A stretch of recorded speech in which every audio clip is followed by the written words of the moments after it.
आगामी 21 जानेवारी रोजी इथे ज्योतिर्लिंग आहे. महाराष्ट्राच्या वाट्याला 5 ज्योतिर्लिंग आलेली आहेत. तथापि संभाजीनगरच्या सेवेकऱ्यांनी आणि मराठवाड्यातल्या लोकांनी थोडेसे बदल असे केले की आपण काल परवापर्यंत परळी हा शब्द आपला तोंडपाठ झालेला होता, कारण तिथे ज्योतिर्लिंग आहे.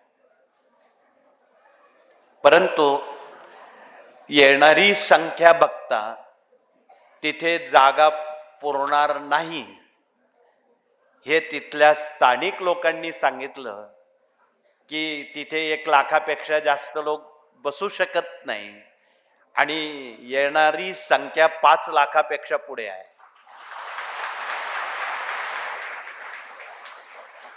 काम करणाऱ्यांसमोर पेच निर्माण झाला आणि त्या मिनिटात स्वामींनी तो दूर करताना अचानक घृष्णेश्वर हे नाव पुढे आलं. वेरूळ हे नाव पुढे आलं.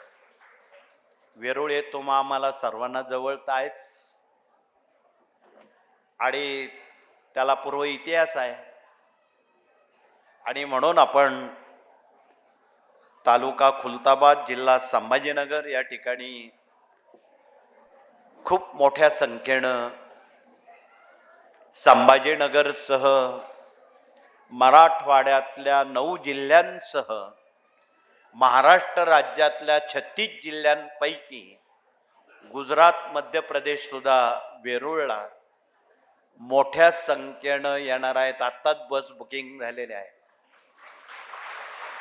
त्या ठिकाणी तमाम सेवेकऱ्यांना आत्ता प्रसिद्ध केलेलं यंत्रराज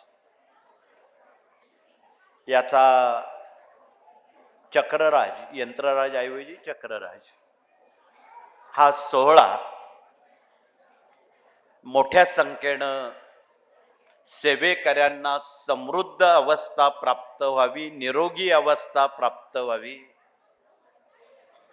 उद्ध्वस्त झालेली मन आणि उद्ध्वस्त झालेले प्रपंच सुस्थिर व्हावेत असा संकल्प त्या ठिकाणी करण्यात येणार आहे.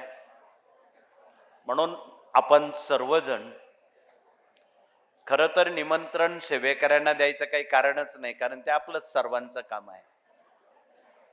पाहुण्या रावळ्यांना आपण निमंत्रण देतो, आपण पाहुणे नाहीत, आपण जबाबदार प्रतिनिधी आहोत.